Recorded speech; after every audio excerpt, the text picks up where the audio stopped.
তো স্লাইডের বিষয়ে আমি সবসময় যে কথাটা বলি যে আমাদের স্লাইড আসলে পড়ার কোনো কন্টেন্ট না।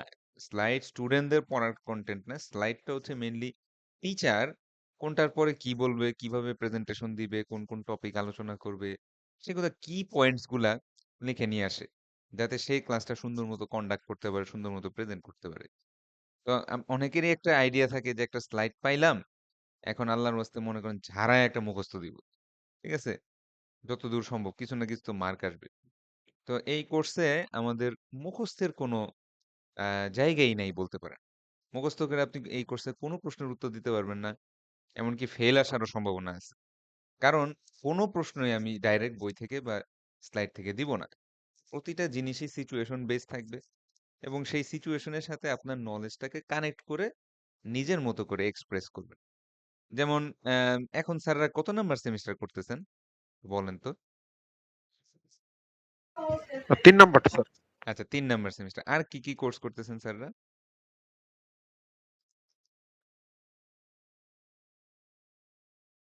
এটা ছাড়া আর কি, কি কোর্স করেন আপনারা?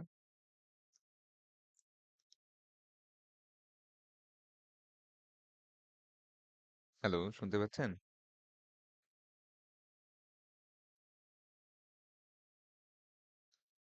হ্যালো? মানে এই সেমিস্টারে আর কি, কি কোর্স আছে?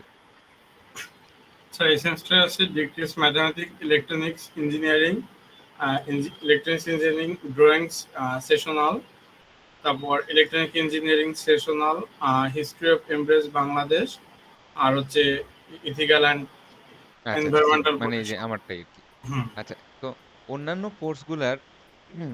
কোর্সগুলার সাথে আমাদের এই কোর্সটার যে ম্যাসিভ ডিফারেন্সটা, যেমন কথার কথা আপনারা ডিসক্রিট ম্যাথ পড়বেন, হ্যাঁ?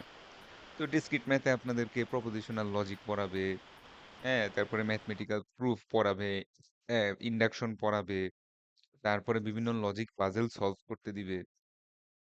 তো ওভারঅল এই ধরনের কোর্সগুলা ফিজিক্স বলেন, ইলেকট্রিক্যাল ইঞ্জিনিয়ারিং আছে। হ্যাঁ, মনে হয় মুর্তজা স্যার পড়ায়। তো এই কোর্সগুলার অ্যান্সার গুলা স্যার অবজেক্টিভ। একটা প্রশ্নের একটাই উত্তর। কথাটা বুঝছেন? হয় মানে সঠিক উত্তর দিলে ১০০ না উত্তর দিলে 0। কিন্তু আমার এই কোর্সটার আ এথিক্যাল ইস্যু গুলা এখন তো আমরা দেখতেছি সামনের দিনে আস্তে, আস্তে আমরা আরো বুঝবো যে এইটার কোনো কনক্রিট অ্যান্সার নাই। যে আপনি 100% বলতে পারবেন না যে এটাই সঠিক উত্তর। এটা ২ সাইডই অ্যান্সার। এটার হ্যাঁও উত্তর, নাও উত্তর। হ্যাঁ? সো এটা টোটালটাই নির্ভর করতেছে যে আমাদের স্টুডেন্টরা যে আমরা কিভাবে নিজেদের অ্যান্সারটাকে ডিফেন্ড করতেছি। আমি যদি একটা পক্ষ নেই, তা আমার পক্ষে আমার এই অ্যান্সারটাকে ডিফেন্ড করতে পারতে হবে। হ্যাঁ? আমার অ্যান্সারটাকে এক্সপ্রেস করতে হবে। এবং the most important challenge in this course is actually English language. আমাদের আমি এই মোটামুটি ৪ সেমেস্টার যাবত এই কোর্সটা নিচ্ছি। তো আমার মেজর যে ইস্যুটা দেখছি সেটা হচ্ছে আমাদের ইংরেজির অবস্থা স্যার খুবই খারাপ। হ্যাঁ? শুধু খারাপ না, খুবই খারাপ এবং দেখা যাচ্ছে যে আপনারা একটা জিনিস লিখতে গেলে আপনাদের কলম ভেঙে যাচ্ছে। গ্রামাটিক্যাল মিস্টেক, স্পেলিং মিস্টেক এবং সব মিলে একটা বিতিকিচ্ছির অবস্থা। মানে পরীক্ষার হলে যখন খাতাটা আসে, নিজেকে এক্সপ্রেস করতে পারতেছেন না। নিজে যেটা লিখছেন এটার কোনো মিনিং দাঁড়াচ্ছে না। তখন স্বাভাবিকভাবেই স্কোরটা কম আসে। তো যেহেতু আগেই বলছি এই ধরনের কোর্সে কোনো ডাইরেক্ট অ্যান্সার নাই। হ্যাঁ? সিচুয়েশন বেসড আপনি যা লিখবেন তাই কিছু না কিছু মার্ক তো আসেই। তো যার কারণে আমার অভিজ্ঞতা যেটা বলে ফেল কম আসে। কিন্তু এ প্লাসটা খুব কম আসে। বুঝতে পারছেন স্যাররা? এ প্লাসটা খুব কম আসে। এ প্লাস পাওয়ার মতো স্টুডেন্ট অবশ্যই যে পাবে সে অনেক পাবে। আপনারাও দেখবেন পরীক্ষা ২-১ টা দেওয়ার পরে যে মোটামুটি লিখলেই নাম্বার আসে। কিন্তু একটা সার্টেন লেভেলের আ উপরে না যেতে পারলে আসলে এ প্লাসটা কমই আসে। হ্যাঁ? এটা আমার অভিজ্ঞতা থেকে বলে।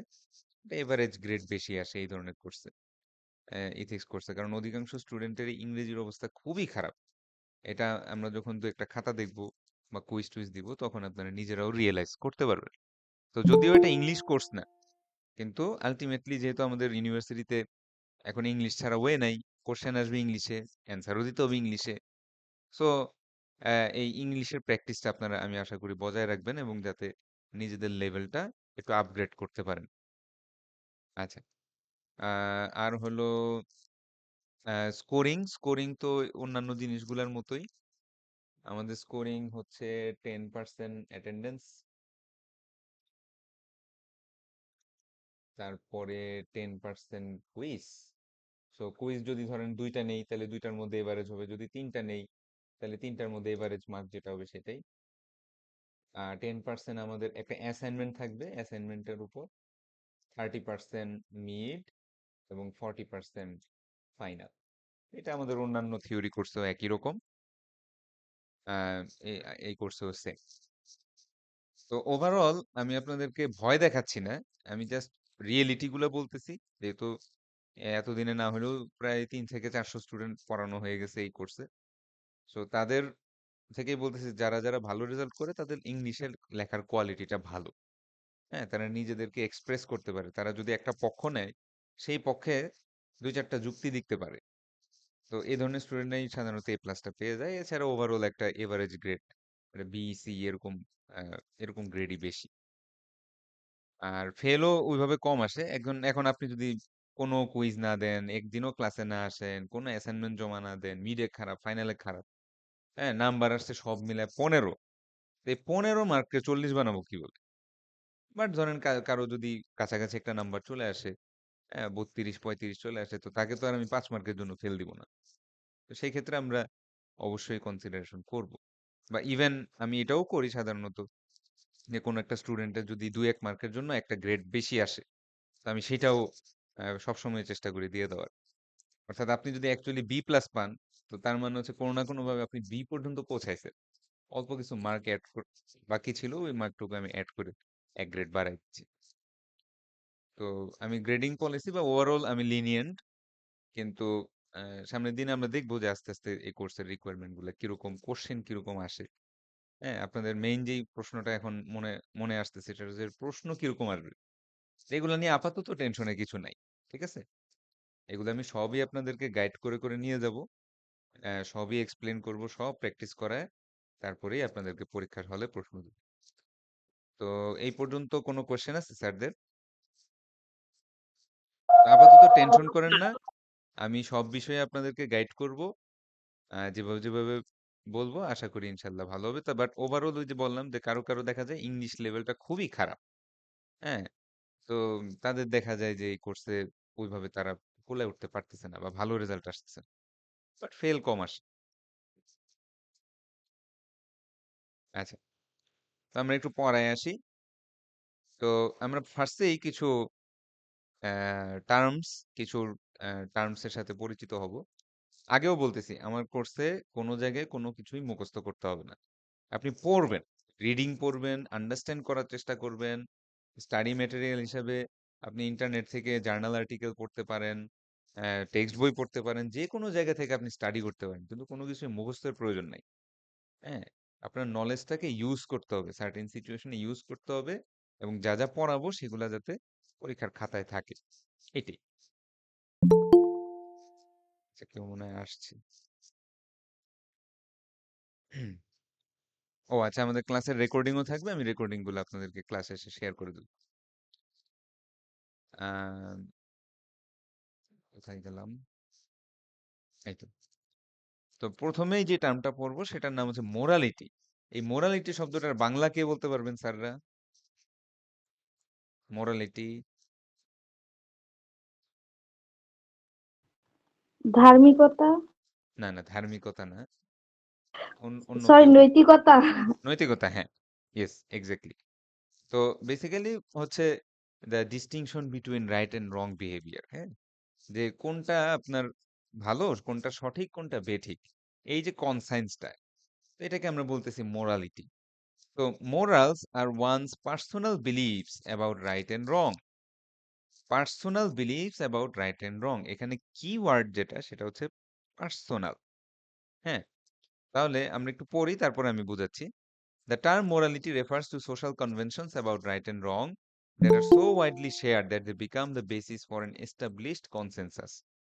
However, individual views of what behavior is moral may vary by age, cultural group, ethnic background, religion, life experiences, education and gender.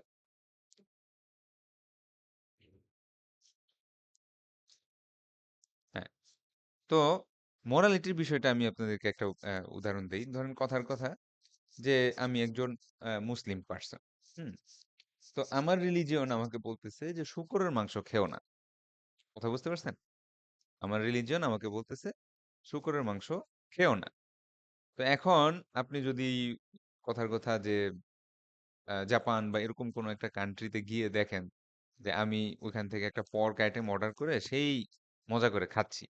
আপনি মনে, মনে বলবেন না যে লোকটার একেবারে অনৈতিক, হ্যাঁ? কত খারাপ একজন মুসলিম পারসন সে অ্যা শূকরের মাংস খাচ্ছে। এরকম বলবেন না স্যাররা? হ্যালো? জি স্যার, জি হ্যাঁ, স্যার। জি একটু স্যার। ইন্টারেক্ট করেন, হ্যাঁ? আমাদের কোর্সটা এরকমই একটু কনভারসেশনাল। আমি কিছু কথা বলবো, আপনারা কিছু শেয়ার করবেন। আর মজাও পাবেন আস্তে, আস্তে। ওকে তো স্যার। যেটা বলতেছিলাম যে এরকম।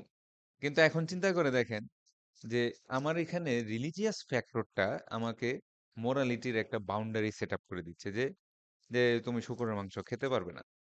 অথচ সারা ওয়ার্ল্ডের মধ্যে আপনি যদি কনসিডার করেন ওয়েস্টার্নে যান, এদিকে আমাদের ইস্টে চায়না, জাপান, কোরিয়া, হ্যাঁ, সিঙ্গাপুর এ ধরনের যে কান্ট্রি গুলো আছে।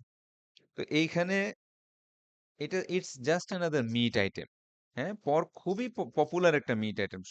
শয়ে, শয়ে কোটি লোক পর্ক খায়। এবং তারাও সেটা তাদের ফার্মে বড় করে। তারাও সেটা পরিষ্কার করে আপনার স্লটার করে এবং রান্না করেই খায়। তো তারা যখন এটা খায়, তারা কখনো চিন্তাও করে না যে এটা এখানে খাওয়ার মধ্যে কোনো মোরালিটির প্রশ্ন আছে কিনা। ব্যাপারটা কি বুঝছেন? জি স্যার। হ্যাঁ। তার মানে কি? এটা একটা পার্সোনাল ডোমেইন এ কাজ করতেছে। একেকজন পার্সনের মোরালিটি বিভিন্ন ফ্যাক্টরের মাধ্যমে চেঞ্জ হতে পারে। আমরা আরেকটা উদাহরণ দিই। ধরেন কথার কথা একটা ছোট বাচ্চা। তো ছোট বাবুটা মনে করেন যে স্কুলে গেছে এবং স্কুল থেকে সে একটা সুন্দর পেন্সিল বাসায় নিয়ে আসছে। হ্যাঁ, তার ভাল লাগছে সে তার পাশের ফ্রেন্ডের থেকে পেন্সিলটা বাসায় নিয়ে আসছে। এখন ওর আম্মু এটা দেখার পরে বলল যে, এই পেন্সিলটা আমি কিনে দেই নাই। এটা তুমি কোত্থেকে পাইলা?" তো তখন বাচ্চাটা বলল যে, "আমার ফ্রেন্ডের থেকে নিয়ে আসছি।" "তো ও কি তোমাকে গিফট করছে?" "না, গিফট করে নাই।" তো দেখেন একটা ছোট বাচ্চা, হ্যাঁ? এইজ। তো ওর কাছে কিন্তু একটা পেন্সিল ভালো লাগছে, বাসায় নিয়ে আসছি। তার মধ্যে কোনো ইমমোরাল কিছু মনে হয় নাই। কিছু মনে হইছে? হুম? না স্যার। না। কিন্তু দেখা যাচ্ছে যে তার মা এজ অ্যান অ্যাডাল্ট পারসন, হ্যাঁ? তার লাইফ এক্সপেরিয়েন্স, তার এজ, হ্যাঁ? তাকে শিক্ষা দিচ্ছে যে, "না, এটা তো চুরি হয়ে যাইতেছে।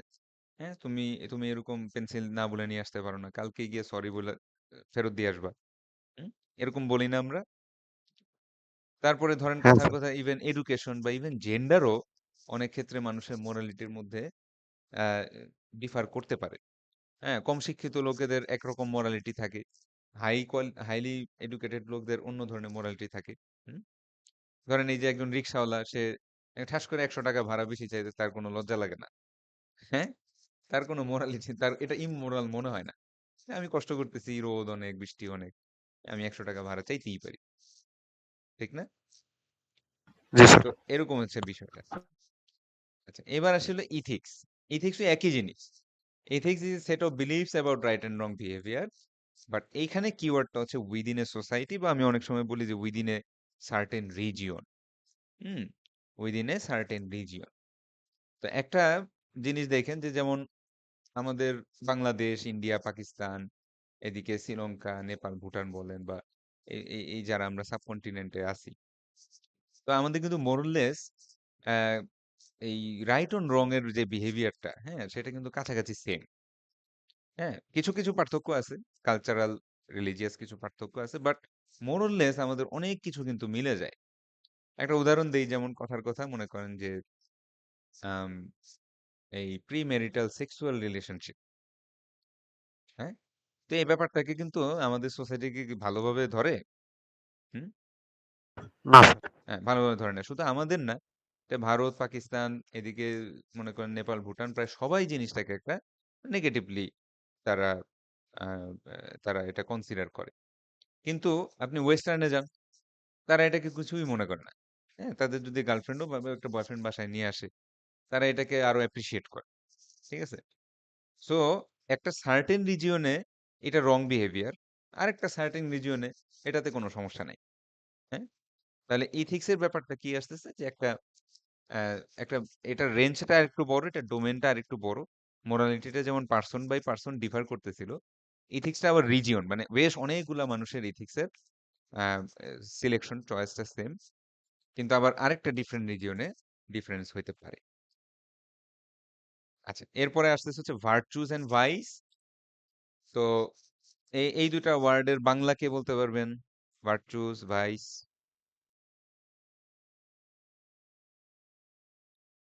হুম, স্যাররা? Virtues and vice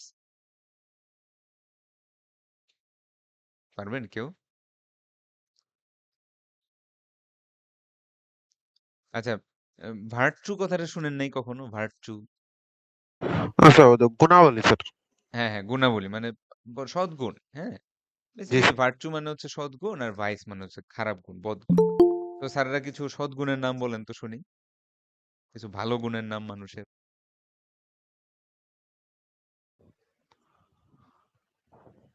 telling truth, হ্যাঁ, হইতে পারে, হ্যাঁ। ট্রুথফুলনেস, সত্য কথা বলা হইতে পারে। আর অন্য অন্য আরো কেউ বিং ২ ১ টা বলেন। অনেস্ট। অন্য আরো কেউ ২ ১ টা বলেন। এমন কোন নাম্বার দিচ্ছি না। এমনি জাস্ট kindness, পাঞ্চুয়াল স্যার, হ্যাঁ, কাইন্ডনেস, পাঞ্চুয়াল কাইন্ডনেস, দয়ালু, মানুষের প্রতি দয়া দেখানো হইতে পারে। আর কি, কি?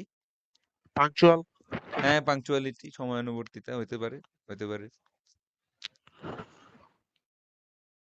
আর কেউ ২ ১ টা পয়েন্ট বলেন। মানুষের ভালো গুণ।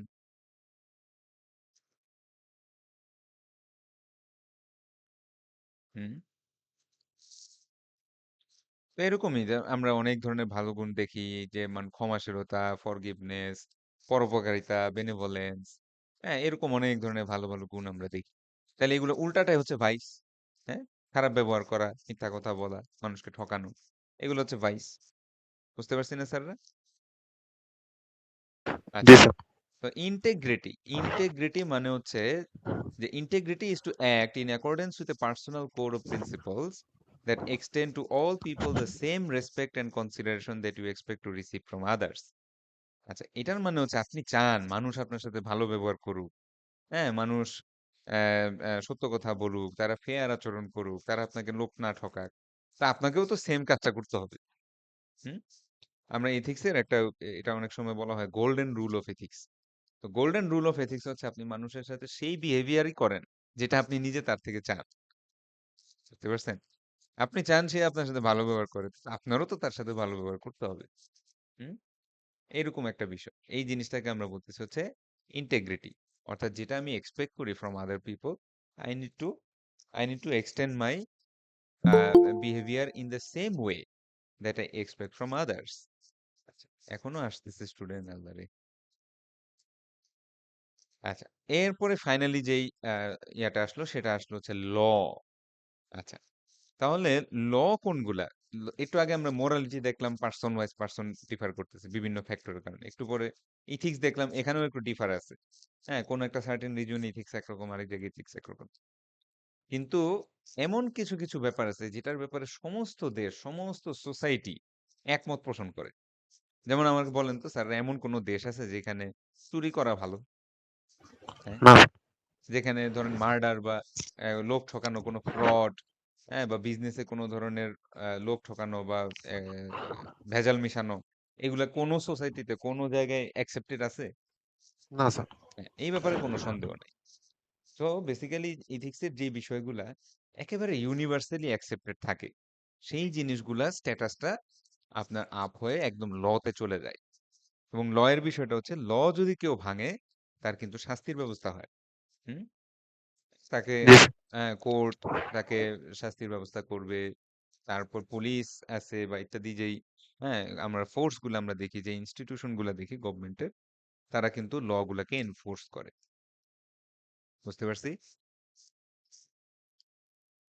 Yes sir. হ্যাঁ। আচ্ছা, এগুলা কি পরীক্ষায় দিব? জি স্যার। মুখস্থ দিব? কিছুই দিব না। ঠিক আছে? এগুলা পরীক্ষায় কিছুই দিব পরীক্ষায় কি আসবে এগুলা সব আমরা প্র্যাকটিস করব। টেনশনের কিছু নাই। হয়তো আজকে ওই পর্যন্ত মনে হয় যাওয়া সম্ভব হবে না। বাট আমরা যাই। আচ্ছা, ethics in the business world. তো আমরা এখন দেখব যে প্রফেশনাল ওয়ার্ল্ডে এমপ্লয়িরা স্পেসিফিক্যালি কি কি ধরনের আনইথিক্যাল অ্যাক্টিভিটি করে থাকে। তারা কি আমার সরি স্ক্রিন দেখতে পাচ্ছেন নাকি? জি স্যার, হ্যাঁ, দেখতে স্ক্রিনের পাচ্ছি। লেখাগুলা পড়া যাচ্ছে? হুম, হ্যাঁ স্যার, পাচ্ছি। ওকে। তো এটা আপনাদের বই থেকেই নেওয়া একটা টেবিল এবং এখানে বলা হচ্ছে যে এমপ্লয়ীদের বিভিন্ন ধরনের মিসকন্ডাক্ট। তো আমরা যারা এই ফ্রাইডে ব্যাচ বা ডে ব্যাচ আমরা মোটামুটি প্রায় সবাই জব হোল্ডার। তো আমরা দেখতে পারবো যে জিনিসগুলা আসলেও হয়। যেমন প্রথমে লিখছে মিস ইউজ অফ কোম্পানির টাইম। হ্যাঁ, ধরেন ফিঙ্গারপ্রিন্ট দিয়ে আসে ঠিকই, কিন্তু এফেক্টিভলি কাজ করে না। একটা ওয়াশরুম ব্রেক দিলে মনে করেন ৩০-৪০ মিনিট পরে আসে, নামাজে দাঁড়াইলে ১ ঘন্টা পরে আসে। হ্যাঁ, এরকম আমরা দেখি না জি স্যার। কাজের ক্ষেত্রে? স্যার স্যারদের আমরা যে বিভিন্ন ধরনের জব করি, আমরা অনেক সময় নিজেরা করিও এগুলা। হুম? তো অভ্যস্ত স্যার। হ্যাঁ, তারপরে দেখি অ্যাবিউজিভ বিহেভিয়ার। বস রাগারাগি করতেছে, গালিগালাজ করতেছে, খারাপ ব্যবহার। Abusive behaviour. পাই এরকম ওয়ার্ক প্লেসে? জি স্যার। হ্যাঁ। তারপরে এখানে আসতেছে লাইং টু এমপ্লয়িজ। চাকরি যখন নিছিলেন বলছিল যে ৫ তারিখের মধ্যেই বেতন হবে। এখন ২০ তারিখ পার হয়ে যায়, বেতন দিচ্ছে না রেগুলার। তারপর মনে করেন যে বলছিল যে ওভারটাইমে পে করবে। এখন ওভারটাইম ওয়ার্ক করায় ঠিকই পেমেন্ট দেয় না। হ্যাঁ? প্রতিদিনই দেখা যাচ্ছে প্রতিদিনই ১ ঘন্টা, ০.৫ ঘন্টা, ২ ঘন্টা করে ওভারটাইম কাজ করা লাগতেছে ঠিকই, কিন্তু কোনো ওভারটাইম পেমেন্ট নাই। Lying to employees. এমপ্লয়িদের সাথে মিথ্যা কথা বলা। হ্যাঁ, মনে করেন কোম্পানি রিসোর্স অ্যাবিউজ। তো কথার কথা কোম্পানি আপনাকে কোনো একটা কাজের জন্য একটা ল্যাপটপ দিল। তা আপনি বাসায় নিয়ে ল্যাপটপ দিয়ে গেম খেলেন। হুম? বা ল্যাপটপ থেকে একটা র‍্যাম খুলে নিজের ল্যাপটপে লাগায় নিলেন। বুঝতে পারছেন? ওটা তো সোর্স। এরকম এটা তো চোর। তারপরে মনে করেন যে আপনার কোম্পানি আপনার সেলস রিপ্রেজেন্টেটিভদের সাথে কথা বলার জন্য ৳১,০০০ মোবাইল রিচার্জ করে দিছিল। এটা দিয়ে আপনি সারারাত গার্লফ্রেন্ডের সাথে গল্প করছেন। তো এই যে রিসোর্স এর অ্যাবিউজ গুলা কম না, কিন্তু দেখেন প্রায় ১০০ জনের মধ্যে ২০% এই কাজগুলা করে থাকে। Violating companies internet use policy. তারা বলছিল যে চাকরিরত অবস্থায় ফেসবুক, ইউটিউব চালানো যাবে না। আপনি করলেন কি একটা ভিপিএন দিয়ে ধুমায় ফেসবুক চালাচ্ছেন। হুম? বা বলছিল যে লিঙ্কডইন বা বিডি জবস এ ঢোকা যাবে না। ওর সামনে বসে, বসে আপনি সিভি ড্রপ করতেছেন বিভিন্ন জায়গায়। এই ধরনের জিনিসগুলো। ডিসক্রিমিনেশন। আমরা দেখি যে কোনো অফিসে মেয়েদের প্রাধান্য বেশি। কোনো অফিসে ছেলেদের প্রাধান্য বেশি। এরকম কি পাইছি আমরা? মেয়েদের দেখছি স্যার, ছেলেদেরটা অত ওইভাবে দেখিনি। হ্যাঁ, ছেলেদের যেমন আমরা একটা বলি যে আমাদের ইয়াতে আইটি সেক্টরে নেটওয়ার্কিং যেই জবগুলা আছে, হ্যাঁ? সেগুলাতে একটু মেয়ে কম নেওয়া হয় অপেক্ষাকৃত। এটার অবশ্য রিজন আছে। রিজনটা হচ্ছে যে নেটওয়ার্কিং এর সাধারণত কাজগুলা শুরুই হয় রাত ১টা-২টার পরে। কারণ সারাদিন মানুষ ব্যস্ত থাকে। সারাদিনে তো নেটওয়ার্ক অফ রাখলে একটা ডিসরাপশন হবে। তো যার কারণে মেইনটেন্যান্স বা কোনো জিনিস ইনস্টলেশন এর কাজ যখন হয়, তখন সাধারণত বেশ রাতে কাজ শুরু হয়। তো মেয়েরা স্বাভাবিকভাবেই রাতে ওইভাবে কন্ট্রিবিউট করতে পারে কম। তো এইজন্য এটা ডিসক্রিমিনেশন বলা যায় কিনা জানি না, বাট আ নেওয়া হয় কম। হ্যাঁ? ওভারঅল আপনারা নেটওয়ার্ক সাইডে আমি তো পার্সোনালি দেখিই নাই নেটওয়ার্ক সাইডে ফিমেল পিপল কাজ করতে। বাট অনেক জায়গায় হয়। তো আচ্ছা, আমি একটু অন্য অ্যাঙ্গেল থেকে ডিসক্রিমিনেশনটা বলি। মনে করেন যে আপনার অফিসে আপনার পাশের টেবিলে এই থার্ড জেন্ডার বা হিজড়া টাইপের একটা মানুষ জয়েন করছে। স্যাররা বলেন তো আমাকে যে অন্য একটা পার্সন যেই বিহেভিয়ারটা পাইতো, এই লোকটা কি একই বিহেভিয়ার পাবে?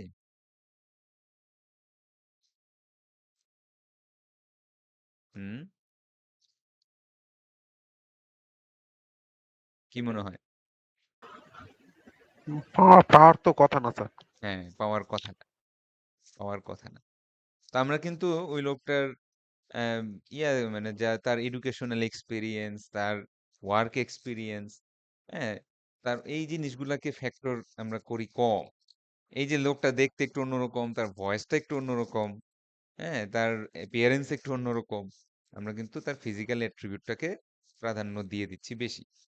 ইনফেক্ট আমিও যদি এরকম হইতাম, আপনাদের পড়াইতে আসতাম, আপনারা সুন্দর করে আরিফ স্যারের বলতেন, "স্যার এটা চেঞ্জ করে দেন।"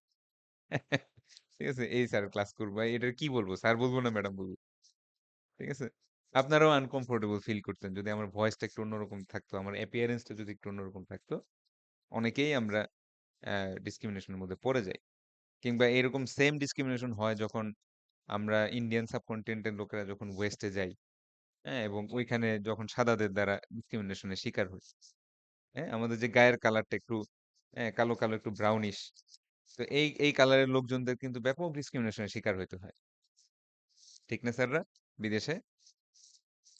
কিংবা আফ্রিকান আমেরিকান যারা থাকে তাদের আমরা দেখি যে আফ্রিকানদের আ আফ্রিকান রিজিয়ন বা কালো বর্ণের মানুষদের দেখা যাচ্ছে যে অনেক পরিমাণ ডিসক্রিমিনেশন এর শিকার হতে হয়। কনফ্লিক্টস অফ ইন্টারেস্ট এটা নিয়ে আমরা চ্যাপ্টার 2 তে মোস্ট প্রবাবলি আমরা পড়ব। তো এখন সংক্ষেপে বলি যে কোম্পানির ইন্টারেস্টের সাথে যদি আপনার ইন্টারেস্টের কনফ্লিক্ট থাকে, হ্যাঁ? একজন এমপ্লয়ির স্বার্থ আর কোম্পানির স্বার্থের মধ্যে যখন কনফ্লিক্ট দেখা যায় তখন সেটাকে আমরা কনফ্লিক্ট অফ ইন্টারেস্ট বলি। তো এটা নিয়ে আমরা ডিটেইল পড়ব পরে। ইনঅ্যাপ্রোপ্রিয়েট সোশ্যাল নেটওয়ার্কিং এই ফেসবুকে বা বিভিন্ন জায়গায় ধরেন আমি একজন মুসলিম, আমি হিন্দুদের গালি দিলাম। পোস্ট দিলাম, ফেসবুক পোস্ট। বা আমি একজন হিন্দু মুসলমানদের গালি দেই। হ্যাঁ? এরকম আমরা দেখি না? inappropriate সোশ্যাল নেটওয়ার্কিং হয় স্যার, অনেক হ্যাঁ, জায়গায় হয়। এরকম হয়। এবং এরকম হইলে তখন কি হয়? এইচআর ডেকে নিয়ে একটা ঝালাই দেয়। যে এই এটা কি লিখছেন এগুলা চেঞ্জ করেন। এই যে এখন রিসেন্টলি যেমন আমরা ফেমিনিজম বা এই ধরনের বিষয়ে দেখতেছি পক্ষে বিপক্ষে অনেক inappropriate সোশ্যাল নেটওয়ার্কিং হচ্ছে অনেক হ্যাঁ, মানে গঠনমূলক সমালোচনা বাদ দিয়ে বরং দেখা যাচ্ছে অ্যাটাকিং মুডেই মানুষ বেশি পোস্ট দিচ্ছে। এই বিষয়গুলা। হেলথ অর সেফটি ভায়োলেশন এটা আমাদের ইন্ডাস্ট্রিতে একটু কম। আমাদের তো ওরকম হেলথ সেফটি কম। কিন্তু কিছু, কিছু ইন্ডাস্ট্রি যেমন ফার্মাসিউটিক্যাল ইন্ডাস্ট্রি তাদের একটা ল্যাব কোট পড়তে হয়। হ্যাঁ? তারপরে সেফটি গগলস পড়তে হয়। কিংবা সিভিল ইঞ্জিনিয়ার যারা তাদের একটা হ্যাট পড়তে হয়। হুম? তাদের মাথায় একটা হ্যাট পড়তে হয়। তো এইগুলো যখন তারা মেইনটেইন করে না তখন সেফটি ভায়োলেশন হয়। Lying to outside stakeholders তো এটা কিরকম যেমন ধরেন আপনি আ আপনার কোম্পানির অবস্থা খুবই খারাপ ব্যাংক্রাপসির কাছাকাছি। কিন্তু আপনার কোম্পানি টিকায় রাখার জন্য অন্যান্য স্টেক হোল্ডারদেরকে বাইরের লোকদেরকে আপনি বলতেছেন যে আমার কোম্পানি খুব প্রফিট করতেছে। এখনই শেয়ার কেনার সবচেয়ে ভালো সময়। হ্যাঁ, তোমরা বেশি, বেশি শেয়ার কেনো। ওদিক দিয়ে আপনি নিজেই চাকরি খুঁজতেছেন যে ১ মাস পরে আপনি নিজেই চলে যাবেন। কিন্তু আউটসাইড স্টেক হোল্ডারদেরকে লাই বা মিথ্যা কথা বলতেছেন। স্টিলিং, স্টিলিং মানে তো চুরি করা। হুম? এই ওয়াশরুমে গেলাম, একটা মানি ব্যাগ পাইলাম সেখান থেকে ৳১,০০০ সরায় নিলাম। স্টিলিং। হ্যাঁ? কারো একটা সুন্দর একটা পেন ড্রাইভ দেখলাম বাসায় নিয়ে গেলাম। স্টিলিং। এরকম হয় না অনেক সময়? এই যেমন এখন তো সামার সেমিস্টার। সামার সেমিস্টারে বৃষ্টি হবে অনেক। অনেকেরই দেখবেন ছাতা ছাতা নিয়ে চলে যাবে। অফিস থেকে বা ইউনিভার্সিটি থেকে। হ্যাঁ? স্টিলিং। প্রচুর পরিমাণে হয়। 12% আর falsifying time reports or hours worked এটার মানে কি যেমন অনেক অফিস আছে যারা আওয়ারলি পে করে বা ওভারটাইমের জন্য আওয়ারলি পে করে। তো সেখানে আওয়ারটা একটু বেশি দেখানো। হ্যাঁ? যাতে একটু টাকা বেশি পাওয়া যায়। তো এই ধরনের বিষয়গুলা। তা আমরা বিভিন্ন ধরনের আনইথিক্যাল অ্যাক্টিভিটি কিন্তু দেখতেছি এবং এগুলো আমাদের বাস্তব জীবনের সাথে মিলে না? কি মনে হয় স্যারদের?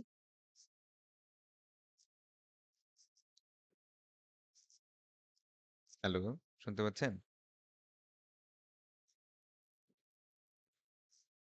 হ্যালো?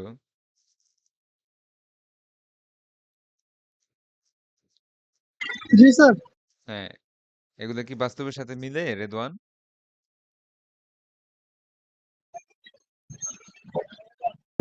जी सर। এই যে পড়াইলাম বিভিন্ন ধরনের আনইথিক্যাল অ্যাক্টিভিটি। আচ্ছা, স্যার আমি আ ট্রেনে ছিলাম স্যার, ট্রেন থেকে নামছি মাত্র স্যার। ও আচ্ছা, আচ্ছা সমস্যা নেই। ঠিক আছে। জি sir sir. My phone is out of charge. Please consider না সমস্যা নাই। আইডিটা একটু দিয়ে রাখেন। সাখাওয়াত হোসেন আইডিটা একটু দিয়ে রাখেন। তো এই ধরনের ব্যাপারগুলো আমরা আমাদের নিজেদের প্রফেশনাল ওয়ার্ল্ডেও দেখি আমরা যখন জবে যাই তখন আমরা এই ধরনের এই যে ডক্টর স্টোন আপনার নামটা একটু চেঞ্জ করে ফেলেন, কারণ যখন অ্যাসাইনমেন্ট দিব এই নাম খুঁজে পাই না। এই ডক্টর স্টোনের অ্যাকচুয়াল নাম কি তা তো আমি জানি না। গুগলে সার্চ দিয়ে দেখবেন কিভাবে জিমেইলের নাম চেঞ্জ করতে হয়, নাম চেঞ্জ করে ফেলবেন। আচ্ছা স্যার। হ্যাঁ, এগুলোর জন্য অনেক কষ্ট হয় আমার, কারণ অনেক অ্যাসাইনমেন্ট থাকে, তখন আবার খুঁজতে হয় ডক্টর স্টোন এই লোকটার আসল নাম কি। আপনি কি ডক্টর স্টোনের ফ্যান নাকি? স্যার ওরকম না, এমনি আর কি জিমেল খুলছিলাম তো পিসির জন্য আর কি এটা ব্যবহার করা, ফোনের জন্য আর আচ্ছা কি আচ্ছা। পার্সোনালটা ব্যবহার করা। তো আমরা এখন থেকে যেহেতু আমরা প্রফেশনাল ইথিক্স পড়তেছি, আমরা একটু প্রফেশনাল থাকবো। আমরা সবসময় নিজেদের নামটাই ইউজার নেম হিসেবে ইউজ করবো, ঠিক আছে? না, আমারও ভালো লাগে, ডক্টর স্টোন মজার আছে। তো এইবার আসি হচ্ছে সিএসআর, কর্পোরেট সোশ্যাল রেসপন্সিবিলিটি। এই ওয়ার্ডটা কি শুনছেন? স্যারদের তো শোনার কথা কারো না কারো, যেহেতু আমরা জব করি। সিএসআর, কেউ একজন একটু বলেন তো এটা কি? জি স্যার, শুনছি। হ্যাঁ হ্যাঁ, বলেন তো এটা কি জিনিস? মানে সঠিক হওয়া দরকার নাই, যা মাথায় আসে তাই বল, কোনো ভুল শুদ্ধ নাই। কর্পোরেট লাইফে স্যার যেসব আমাদের দায়িত্ব নৈতিকতা এগুলো আর কি। না না, এইটা কর্পোরেট সোশ্যাল, আচ্ছা ঠিক আছে আমি বলতেছি, সমস্যা নেই। এরকম না। আচ্ছা, স্যাররা কখনো এরকম অ্যাডভার্টাইজ দেখছেন যে লাইফ বয় হ্যান্ড ওয়াশ, হ্যাঁ, এটা কিনলে ৩০০ টাকা মূল্যের ডাক্তারের কনসালটেশন ফ্রি, এরকম কখনো অ্যাডভার্টাইজ দেখছেন টিভিতে? জি স্যার। তো এইখানে একটা জিনিস হচ্ছে যে আমি এখন বলতেছি এবং সামনের দিনগুলোতেও বারবারই এটা এমফেসিস করব। এটা হচ্ছে একটা কর্পোরেট কোম্পানি বা একটা বিজনেস কখনোই প্রফিট ছাড়া কোনো কাজ করে না। এটা সবসময় মনে রাখবেন যে কোনো না তার তার বেনেভোলেন্ট ওয়ার্কও তার প্রফিটের পিছনে, মানে প্রফিটের আনার ব্যবস্থা করে। আমরা একটা উদাহরণ দেখতে পারি, যেমন আকিস। তো আকিস বেভারেজ তাদের একটা মার্কেটিং পলিসি হচ্ছে যে আহ, একটা করে মধু কিনবেন ১ টাকা করে, তারা কি করবে? ১ টাকা করে কি করবে? ফিলিস্তিনে ফিলিস্তিনের কজে তারা দান করবে, তাই তো? তো এই যে বিষয়টা যে আকিজ বেভারেজ তারা ১ টাকা করে দান করবে, হ্যাঁ, তাদের নিজেদের প্রফিট থেকে দান করতেছে, তো এই জিনিসটা দেখলে মনে হবে যে ওয়াও, অসাধারণ। কিন্তু এইটাও তাদের আলটিমেটলি কোনো না কোনো ভাবে প্রফিট নিয়ে আসবে, কারণ তখন এখন মানুষের একটা সেন্টিমেন্ট আছে ফিলিস্তিনের প্রতি। তো তখন মানুষ বলবে যে আচ্ছা, অন্য কোক না খায় মজুই খাবো, হ্যাঁ, বা লেমুই খাবো, অন্য কিছু খাবো না। কারণটা কি? অন্য কিছু খাইলে তো আর ফিলিস্তিনে কোনো কন্ট্রিবিউশন হইল না, মজু খাইলে তাও তো ১ টাকা যাবে। তো এই বিষয়গুলো হচ্ছে সিএসআর। তো একটু পড়ি, তারপরে আমি আরো বলতেছি। Corporate social responsibility is the concept that an organization should act ethically by taking responsibility for the impact of its actions on the environment, the community, and the welfare of its employees. তো যেটা হয়, corporate কোম্পানিগুলা মাঝে মধ্যেই পরিবেশের ভালোর জন্য হইতে পারে, অথবা কমিউনিটির ভালোর জন্য হইতে পারে, এমনকি এমপ্লয়ীদের নিজেদের ভালোর জন্য কিছু অ্যাক্টিভিটি রান করে থাকে। হ্যাঁ, অনেকটা দাতব্য অ্যাক্টিভিটির মতো। ধরেন একটা হাসপাতাল নরমালি তারা একটা ছানি অপারেশনের জন্য ১ লাখ ১.৫ লাখ টাকা করে নেয়, কিন্তু তারা একটা ফ্রি চক্ষু ক্যাম্প করলো যেখানে ফ্রিতে তারা ১ সপ্তাহ ছানি অপারেশন করছে, এরকম টাইপ। তারপরে এমন হতে পারে কোনো একটা কোম্পানি হয়তো একটা সার্টেন জায়গায় নিরাপদ বিশুদ্ধ পানির ব্যবস্থা করলো, কোন একটা কোম্পানি হয়তো সার্টেন জায়গায় একটা প্রাইমারি স্কুল বা একটা হাই স্কুলে এডুকেশনের কিছু রিসোর্স দিল, এরকম টাইপ জিনিস। সো এনভায়রনমেন্ট, কমিউনিটি এবং এমপ্লয়ীদের ভালোর জন্য মাঝে মধ্যে কোম্পানি, কর্পোরেট কোম্পানিগুলা বিভিন্ন ধরনের আহ, বিভিন্ন ধরনের কি আসছে আবার, হ্যাঁ, বিভিন্ন ধরনের অ্যাক্টিভিটি করে থাকে, হ্যাঁ, যেগুলো আপাত দৃষ্টিতে মনে হয় যে তারা মানুষের ভালোর জন্য করতেছে, কিন্তু অ্যাকচুয়ালি এটাও তাদের প্রফিটের পিছনেই কাজে লাগে। The pursuit of some CSR goals can lead to increased profits, making it easy for senior company management and stakeholders to support the organization's goal in this arena. However, if striving to meet a specific CSR goal leads to a decrease in profits, Senior management may be challenged to modify or drop that CSR goal entirely. আচ্ছা, এখানে অনেক কিছু লেখা আছে, আমি একটু সহজ করে বলি। তো মনে করেন স্যার, আপনি একটা ইট খোলার মালিক। ইট খোলা তো বুঝি নাকি? জি ওই স্যার। যে ভাই এটা বাটা। ব্রিক পোড়ায় যে, এরকম একটা মালিক। তো আপনার কোম্পানির ম্যানেজার আপনাকে বলল যে, স্যার আমাদের বিজনেসটা এরকম যে আমরা তো পরিবেশের অনেক ক্ষতি করি। হ্যাঁ, আমাদের হিট ডিসিপেট হচ্ছে, আমাদের কার্বন ডাই অক্সাইড আমরা রিলিজ করতেছি এয়ারে। তো আমরা একটা সিএসআর অ্যাক্টিভিটি নেই যে আমরা আমাদের বিদেশ থেকে কিছু এয়ার ফিল্টার টাইপের জিনিস নিয়ে আসবো এবং যতটুকু সম্ভব কার্বন আমরা ফিল্টার আউট করে তারপরে ওটা এয়ারে রিলিজ করব। তো এটা যখন হবে তখন আমরা বলতে পারবো যে আমরা হচ্ছে ইকো ফ্রেন্ডলি ব্রিক বানাই। হ্যাঁ, আমরা পরিবেশের ক্ষতি কম করি। হ্যাঁ, ইকো ফ্রেন্ডলি ব্রিক, এবং এটা আমাদের ব্রিকের সেল অনেক বাড়ায় দিবে। মানুষ একটা সেন্টিমেন্ট থেকেই আমাদেরকে সাপোর্ট করবে এবং বেশি পরিমাণ আমাদের সেলস বাড়বে। তো তখন আপনি কোম্পানির মালিক হিসাবে খুব খুশি। হ্যাঁ, হ্যাঁ, ভালো বলছেন। ঠিক আছে, তাহলে দেখেন এটার জন্য কি, কি করা যায়। তো তখন আপনার ম্যানেজার বিভিন্ন জায়গায় খোঁজ খবর নিল। হ্যাঁ, জাপানে কথা বলল, এই ধরনের মেশিন কেনার জন্য জার্মানিতে কথা বলল, চায়নায় কথা বলল।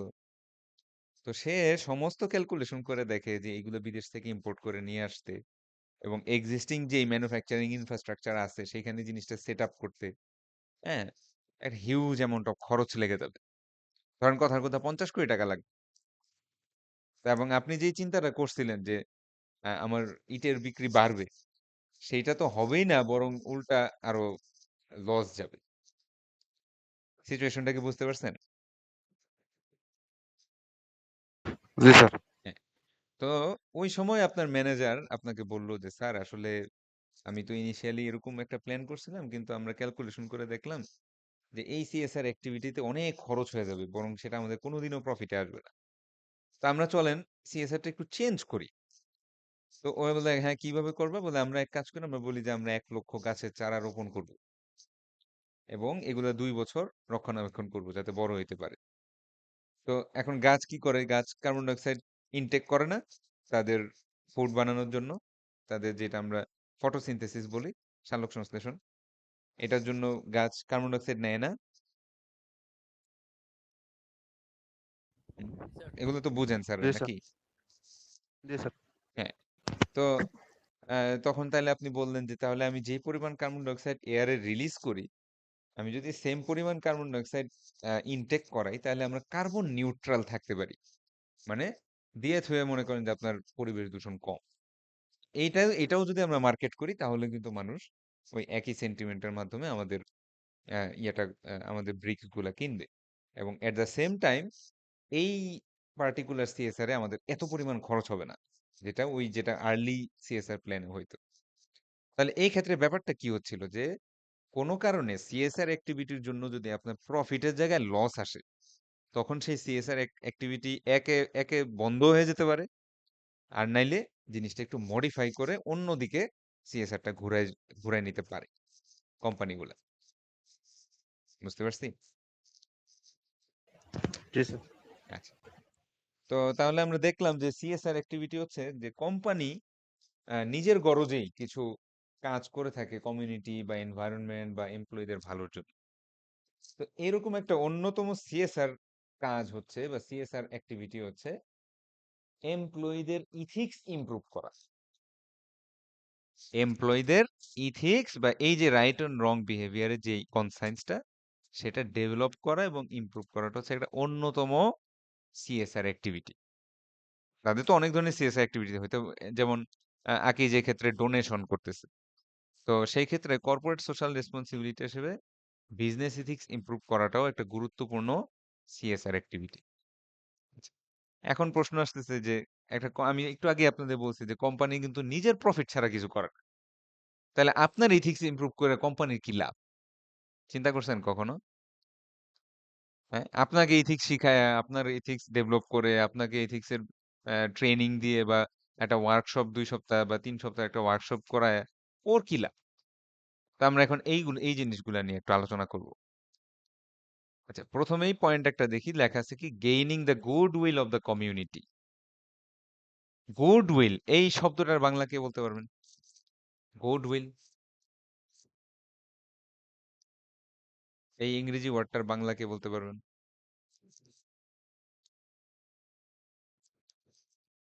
হুম, আচ্ছা, সদিচ্ছা। না সদিচ্ছা না।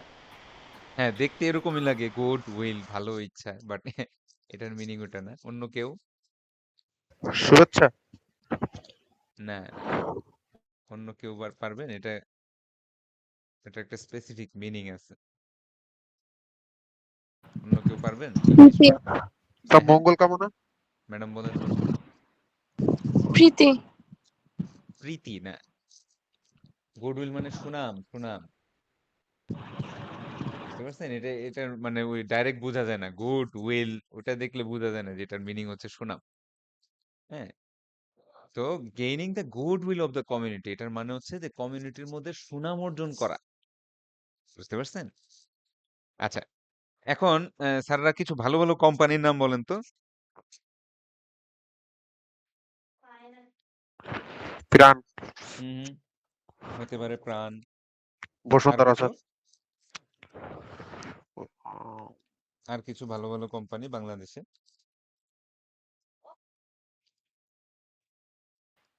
স্কয়ার হ্যাঁ, স্কয়ারের অনেক ধরনের প্রোডাক্ট, অনেক সাকসেসফুল, অনেক প্রফিটেবল কোম্পানি। হ্যাঁ, হতে পারে। আকিস আকিজ, হ্যাঁ আকিজও বেশ প্রফিটেবল কোম্পানি, অনেক প্রোডাক্টস আছে তাদের। এসিআই। এসিআই, হ্যাঁ ফার্মাসিউটিক্যাল, ফুড, অনেক কিছু তারা বানায়। তো আমরা সিটি গ্রুপ মোটামুটি দেখলাম, হ্যাঁ যে গ্রামীণ ফোন, হ্যাঁ এই ধরনের কোম্পানিগুলো বেশ সাকসেসফুল কোম্পানি। আচ্ছা, তো এই কোম্পানিগুলাই আমরা জানি যে অনেক স্যালারি, হ্যাঁ ঢোকাও অনেক কঠিন। আমরা সবাই গ্রাজুয়েশন করে এসব কোম্পানিতে জয়েন করতে চাই, চাকরি করতে চাই বা হোয়াট এভার। তো এই যে কোম্পানিগুলা আপনাদের মুখে মুখে চলে আসছে, কেন আসছে? হ্যাঁ, কেন আসছে? কারণটা হচ্ছে এই কোম্পানিগুলা তাদের এমপ্লয়ীদের সাথে ফেয়ার আচরণ করে। তাদেরকে তাদের কাজ অনুসারে ভালো পরিমাণ কম্পেনসেশন করে। হ্যাঁ, তাদের সাথে খারাপ ব্যবহার করে না। তাদের ম্যানেজাররা কোনো একটা ভুল করলেও তাকে গালিগালাজ করবে না। তারপরে এই ধরনের কোম্পানিতে বিভিন্ন ধরনের ফ্যাসিলিটি, বিভিন্ন ধরনের বেনিফিটস আছে, যেটা অন্যান্য কোম্পানিতে নাই। যার কারণে অন্য কোম্পানিগুলোর নাম আমরা শুনিও নাই। আর এসব কোম্পানিতে দেখবেন লাইন ধরে ভালো ভালো স্টুডেন্টরা দাঁড়ায় আছে চাকরি করার জন্য। ঠিক না স্যাররা?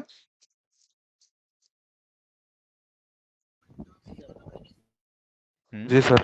হ্যাঁ। তো তাহলে বোঝা যাচ্ছে যে একটা কোম্পানি যদি বিজনেস এথিক্সটা ভালো হয়, তাহলে আহ, সেই কোম্পানি একটা গুড উইল কমিউনিটির মধ্যে ছড়ায় যায়, এবং বেস্ট অফ দ্য বেস্ট যে ওয়ার্কাররা থাকে বা গ্র্যাজুয়েটরা থাকে, তারা সেই কোম্পানির জন্য কাজ করতে, তার জন্য ডেডিকেশন দিতে প্রস্তুত থাকে। So gaining the good will of the community is very important for a business. So এবং এই গুডউইল তখনই আসবে যখন আপনার বিজনেসের এথিক্স ইমপ্রুভ হবে, যখন আপনার এই বিজনেসের এথিক্সটা ভালো থাকবে। ক্লাস কেটেছিল। তোরা কি বাইরে গেলি? বাইরে গেলি? আচ্ছা, তো আমাদের হচ্ছে একটা ছোট্ট সমস্যা আছে, সেটা হচ্ছে যেহেতু আমরা গুগলের ফ্রি ভার্সনটা চালাই, তা আমাদের ক্লাসটা শেষ হওয়ার আগেই মিটটা অফ হয়ে যায়। তো এটার জন্য আমি ক্লাসের মধ্যেই আপনাদেরকে একটা নতুন লিংক দিব। এই লিংকটায় আপনারা সবাই একটু শিফট করেন।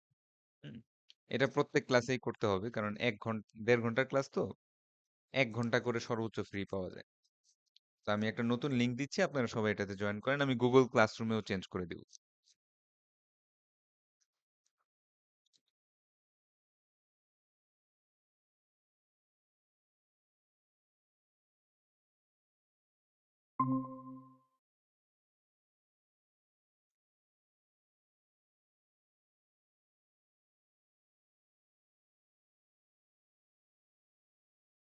হ্যাঁ, সামিট হইতে পারে, সামিট গ্রুপ বেশ বড় কোম্পানি। হুম, হতে পারে। আচ্ছা, তো আমাদের এই যে মেসেজ বক্সে আমরা আমি একটা লিংক দিছি, আপনারা সবাই এই লিংকটাতে শিফট করেন। আমি গুগল ক্লাসরুমেও চেঞ্জ করে দিচ্ছি, একসাথে সবাইকে অ্যাড দিব।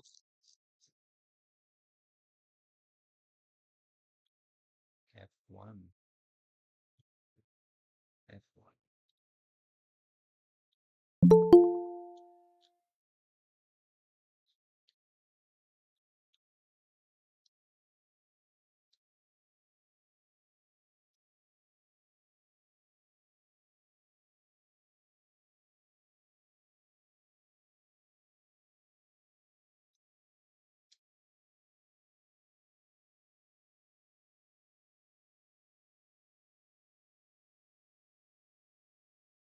আচ্ছা, আমি গুগল ক্লাসরুমেও চেঞ্জ করে দিছি। যারা এখনো আছি যে এই কারা কারা আছি, হ্যাঁ, হাফিজুর রহমান, জেসিয়া জান্নাত, ইমন শেখ, হ্যাঁ, রেদওয়ান আলম স্যাররা আমরা নতুন লিঙ্কটায় চলে যাই। আপনাদের মেসেজ বক্সেও পাবেন, আর গুগল ক্লাসরুমে গেলেও লিঙ্কটা পাবেন। আমরা সবাই নতুন লিঙ্কে চলে আসি।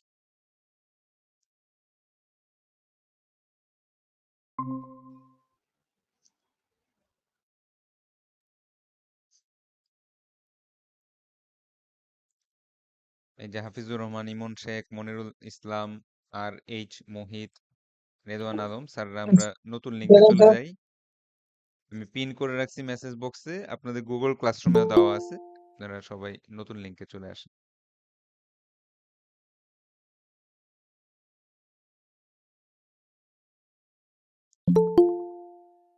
ওকে, আমি এটা বন্ধ করে দিচ্ছি।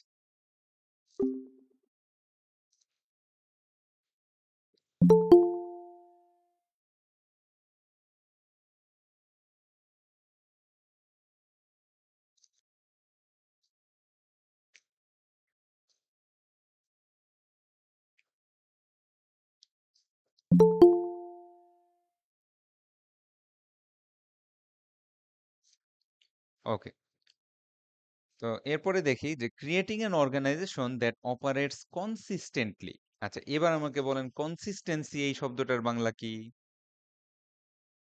কনসিস্টেন্সি কে বলতে পারবেন?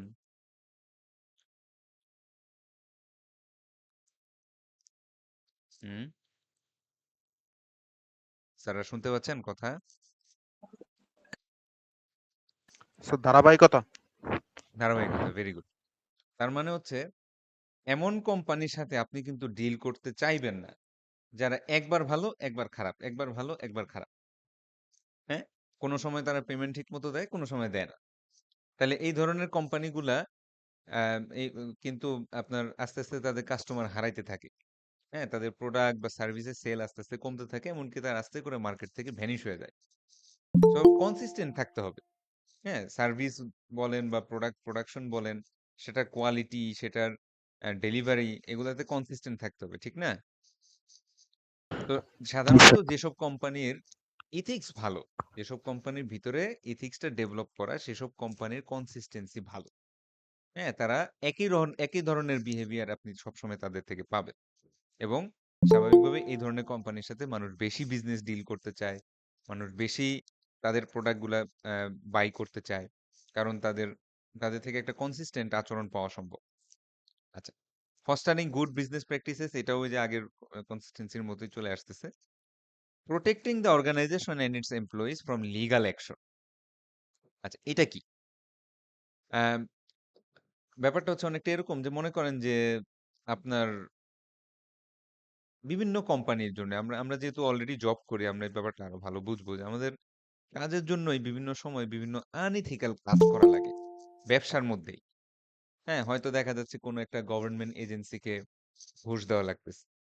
হ্যাঁ, অথবা হইতে পারে যে ওয়ার্কারদেরকে ওভারটাইম ওয়ার্ক করানো লাগতেছে। তো এই যে আনইথিক্যাল কাজগুলো আপনি করতেছেন, এটা দিয়ে তো কিছু না কিছু প্রফিট তো হয়, কিন্তু যেই প্রফিট হয় তার চাইতে শতগুণে আপনার জরিমানা দিতে হবে যদি ধরা খান।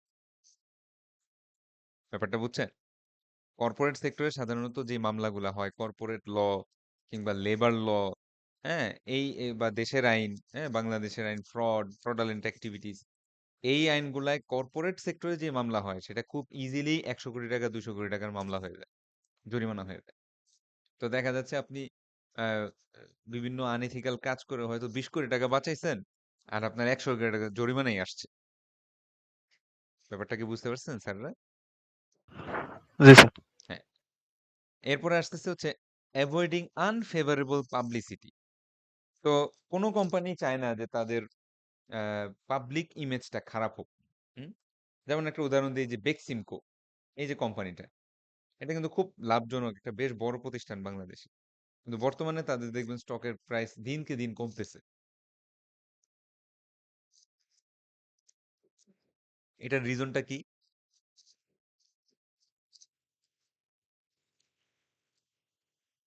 হুম, একটু বলেন স্যার আপনি। মনে করেন বেক্সিমকো।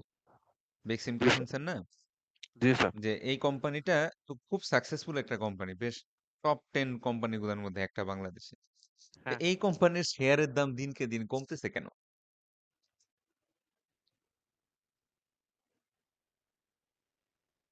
হুম,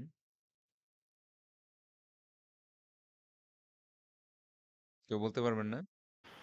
সালমান এফ রহমান ধরা খাওয়ার পর থেকে আর হ্যাঁ, বেসিক্যালি তাদের মালিকের এই কোম্পানি দেখেন মালিকই কিন্তু সব না। ঠিক না? মালিক নাই তো কি হইছে? কোম্পানি কি চলতেছে না? চলতেছে। স্যার তারপরেও হ্যাঁ, কোম্পানির বিরুদ্ধে অনেক ধরনের ইলিগাল অ্যাক্টিভিটি এক্সাক্টলি, করা এক্সাক্টলি। হয়েছে। কোম্পানির বিরুদ্ধে একটা আনফেভারেবল পাবলিসিটি এখন রানিং চলতেছে। হুম? এখন এই কোম্পানির বিরুদ্ধে সমানে অডিট হচ্ছে। অডিট বুঝি স্যাররা? অডিট? হ্যাঁ স্যার, বুঝছি। হ্যাঁ। তাহলে অডিট জিনিসটা কি একটু বলেন তো?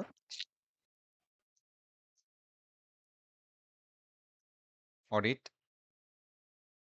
অডিট হচ্ছে কোনো একটা কোম্পানির একটা নির্দিষ্ট সময় 1 বছর বা 2 বছর কোম্পানির অ্যাক্টিভিটি এটা চেক করা যে হ্যাঁ, সবকিছু ভেরি ঠিক গুড, আছে। Very good. তার মানে হচ্ছে আয় ব্যয়ের যে হিসাবটা যে অ্যাকাউন্টসটা সরি। তো আয় ব্যয়ের যে অ্যাকাউন্টসটা এইটার ডিটেইলড ইনফরমেশন কোনো সময় এনবিআর চাইতে পারে, কখনো দুর্নীতি দমন কমিশন চাইতে পারে। তো তারা বলবে কি যে আপনার অডিট হবে। তো কোনো কোম্পানি চায় না আমার অডিট হোক। কারণ অডিট হইলেই একটা বিশাল ঝামেলার মধ্যে পড়ে। কারণ এসব কোম্পানির অ্যাক্টিভিটি গুলাই এরকম যে তাদের আয় ব্যয়ের হিসাব সবসময় 100% পিওর থাকে না। আর এই অডিটটা যদি মিলায় জমা দিতে না পারেন, তাইলেই কিন্তু আপনার নামে একটা বিশাল জরিমানা হইতে পারে। তো এই যে কোম্পানির মালিকের একটা সার্টেন পলিটিক্যাল একটা ইমেজের জন্য এই বেক্সিমকো এত সাকসেসফুল একটা কোম্পানি, বাট তাদের এখন অনেক অডিট হচ্ছে, তাদের নামে দুর্নীতির মামলা হচ্ছে, তাদের একটা আনফেভারেবল পাবলিসিটি হচ্ছে। এইটা কিন্তু যদি বিজনেস এথিক্সটা গুড থাকতো তাইলে হইতো না। বুঝতে পারছি স্যাররা? সো একটা বিজনেস এথিক্স যাদের ভালো, যেসব কোম্পানি এথিক্যাল বিহেভিয়ার করে, যাদের আসছে 100 কোটি টাকা ট্যাক্স, 100 কোটি টাকাই সে পে করে। হ্যাঁ, সে ট্যাক্স ফাঁকি দিচ্ছে না বা ইত্যাদি ইত্যাদি এই ব্যাপারগুলো।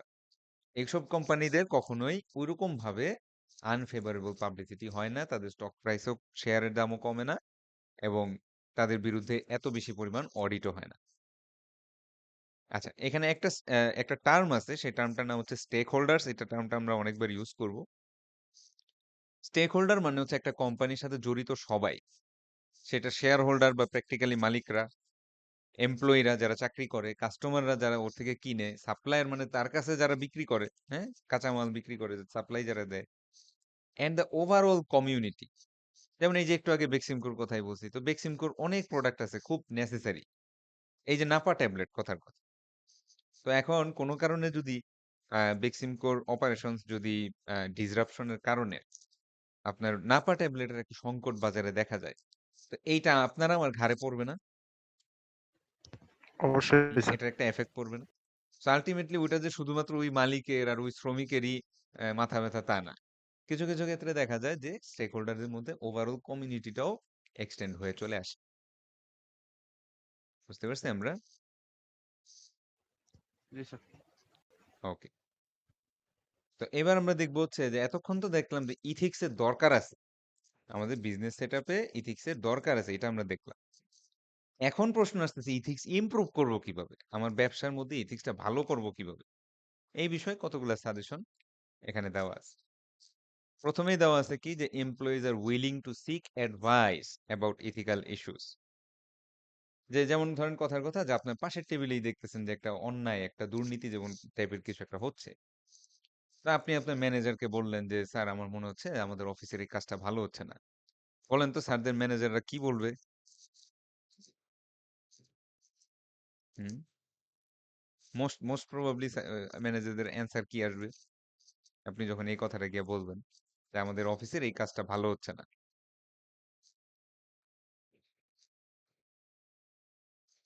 কি বলতে পারে? শুনতেছেন আমার কথা? বললো স্যার, দেখা গেলো বলতে পারে যে ভালো না লাগলে চলে যান। এরকম টাইপেরই। হ্যাঁ, বলবে যে আপনার নিজের কাজ করেন। হ্যাঁ, সকালে যে একটা ফাইল রেডি করতে বলছি ওটা করছেন? নিজের কাজ আগে করেন, পরে এগুলা নিয়ে ভাইবেন। এরকম একটা ধমক দিবে, তাই না? আচ্ছা। তো তো এইটাই হচ্ছে আসলে বাস্তবতা। যে যখন এমপ্লয়িরা কোনো একটা এথিক্যাল ইস্যুতে অ্যাডভাইস সিক করতে যায়, তাদেরকে অধিকাংশ ক্ষেত্রে রেপ্রিমেন্ড করা হয়, বকা দেওয়া হয়। হ্যাঁ? এই যান নিজের কাজ করেন কি? বা এই যে বললেন ভালো না লাগলে চলে যাও। এই টাইপের। তো এগুলা করা যাবে না। আপনার অফিসের মধ্যে একটা ফ্রি এনভায়রনমেন্ট, একটা ওপেন এনভায়রনমেন্ট থাকতে হবে, যেখানে আপার ম্যানেজমেন্টকে যেকোনো এথিক্যাল ইস্যু জানানো যাবে। আপনার যেকোনো এথিক্যাল কনসার্ন আপনি জানাইতে পারেন। আপনার যদি মনে হয় যে কাজটা ভালো হচ্ছে কিনা, এই ব্যাপারে আপনি অ্যাডভাইস সিক করতে পারেন। এরকম একটা এনভায়রনমেন্ট আপনার অফিসে থাকতে হবে। আচ্ছা। Employees feel prepared to handle situations that could lead to misconduct. এখন এমপ্লয়ি যদি দেখে নিজের থেকেই যে কোনো একটা অ্যাক্টিভিটি মিসকন্ডাক্ট এর দিকে যাচ্ছে, সে নিজের গরজে এই অ্যাক্টিভিটিটা অফ করে দিবে। Employees R rewarded for ethical behaviour. হ্যাঁ? এমপ্লয়িদেরকে শুধু টাকা-পয়সা দিয়ে বিচার করবেন না যে কোন এমপ্লয়ি কত টাকার সেল নিয়ে আসছে বা কোন এমপ্লয়ি কত টাকার প্রফিট নিয়ে আসছে। বরং তাদের এথিক্যাল বিহেভিয়ারটাকেও গুরুত্ব দিবেন। আচ্ছা, এরকম একটা উদাহরণ বলি। মনে করেন স্যাররা ডেইলি সেলস টার্গেট বুঝেন? Sales target. জি স্যার। হ্যাঁ, সেলস টার্গেট কি জিনিসটা স্যার? বলেন তো? একটা স্যার দেয়া দেয় যে মানে লিমিটেশন কিংবা যে বাজেট দেয়া দেয় যে এতগুলো মাল বিক্রি করতে হবে বিক্রি করতে হবে। একটা হ্যাঁ, ভেরি দিনের গুড, মধ্যে। Very good. তো ধরেন কথার কথা একটা কোনো কোম্পানি তারা বলল যে প্রতিদিন ৳১,০০,০০০ সেল না হওয়ার আগ পর্যন্ত আ মানে ৳১,০০,০০০ করে সেল আনতে হবে। ঠিক আছে? ম্যানেজারদের এরকম একটা টার্গেট দিয়ে দিল। তো এখন অনেকগুলা শাখা আছে। প্রত্যেক শাখায় একটা করে ম্যানেজার আছে। তো সবাই এখন প্ল্যান প্রোগ্রামে বসে গেছে। কিভাবে ৳১,০০,০০০ সেল আনা সম্ভব? কেউ অনলাইনে সেল করা শুরু করলো যাতে সেল বাড়ে। কেউ অ্যাডভার্টাইজমেন্ট দিল। কেউ এই যে মসজিদে লিফলেট বিতরণ করলো। হ্যাঁ? যেমন এই যে আমাদের ইউনিভার্সিটিতে আমরা শুক্রবারে যখন আসি, দেখেন না আগোরা অ্যা লিফলেট দেয় বিভিন্ন ধরনের নামাজের সময়। তো এই যে এরকম বিভিন্ন অ্যাক্টিভিটি।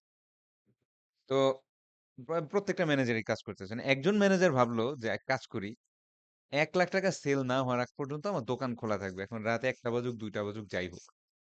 এই সিস্টেমে আমি আগাই। তা আপনি ওই ম্যানেজারটা যেটা করলো সমস্ত এমপ্লয়িদের বলল, "এই দোকান খোলা থাকবে। তোমাদের কোনো এক্সট্রা পেমেন্ট নাই। লাখ টাকার সেল আনতে হবে। থাকলে থাকো, না থাকলে অনেক লোক দাঁড়ায় আছে চাকরি করার জন্য।" তো এখন লোকেরা যেহেতু চাকরির অভাব বাংলাদেশে খুব খারাপ অবস্থা। হ্যাঁ? তারা কিছু বলতেও পারে না, সইতেও পারে না। রাত ১টা ২টা পর্যন্ত থাকে। এবং দেখা যাচ্ছে ওই পার্টিকুলার ম্যানেজারটা রেগুলারই ৩০ দিনের মধ্যে ২৫ দিনে এই ৳১,০০,০০০ সেলস আনতে পারছে।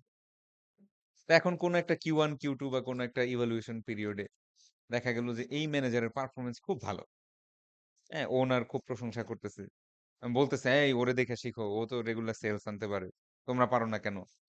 কি করো?"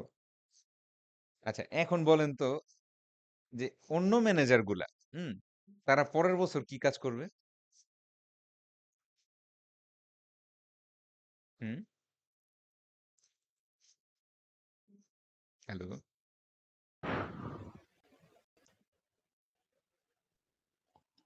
বলেন মানে এখানে কোনো ভুল শুদ্ধ নাই। যা মাথায় আসে তাই বল। প্রশ্নটা স্যার আবার করেন স্যার। হ্যাঁ, বুঝি নাই। প্রশ্নটা একটু আরেকবার করেন স্যার। মানে এই যে একজন ম্যানেজার রাত ১টা ২টা ৩টা পর্যন্ত দোকান খোলা রেখে ৳১,০০,০০০ সেলস আনলো এবং তাকে এখন কোম্পানির মালিক খুব প ইয়া করে। হ্যাঁ, they will follow that way. হ্যাঁ, বেসিক্যালি ওরাও বলবে কি যে, "ধুর এত মার্কেটিং, এত অনলাইন শপিং, এত কাজ না করে, এত নাচানাচি না করে এক কাজ করি। ওর মতো আমরাও কাজ করি। আমরাও তাইলে লাখ টাকা সেল আনতে পারব।" এই যে আনইথিক্যাল অ্যাক্টিভিটিটা, এইটাকে রিওয়ার্ড করা যাবে না। হ্যাঁ? দেখেন, "The organization does not reward success obtained through questionable means." হ্যাঁ, সাকসেস আসছে, প্রফিট আসছে। কিন্তু কিসের মাধ্যমে আসছে? questionable means, প্রশ্নবিদ্ধ কোনো একটা পদ্ধতিতে আসছে। হুম? আপনার মনে করেন কোন একজন ম্যানেজার খুব পটু, সে খুব এক্সপার্ট। সে গভর্নমেন্ট অফিসে ৫-১০ লাখ টাকা ঘুষ দিয়ে আপনার একটা বিশাল টেন্ডার নিয়ে আসলো। হ্যাঁ, টেন্ডার আসছে, সাকসেস আসছে।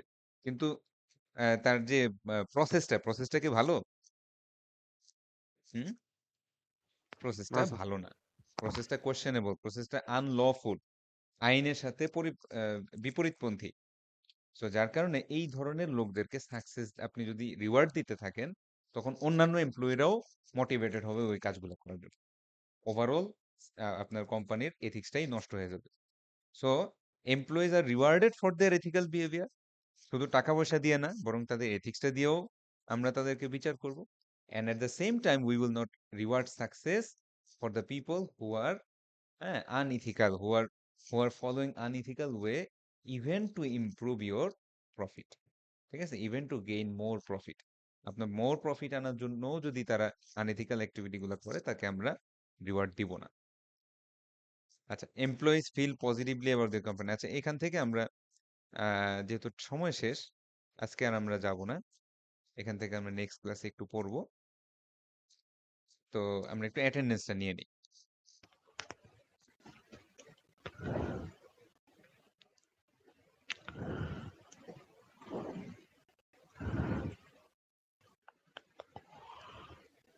অঙ্কুর ডেজমন্ড মন্ডল, অঙ্কুর, মোফাজ্জল হোসেন,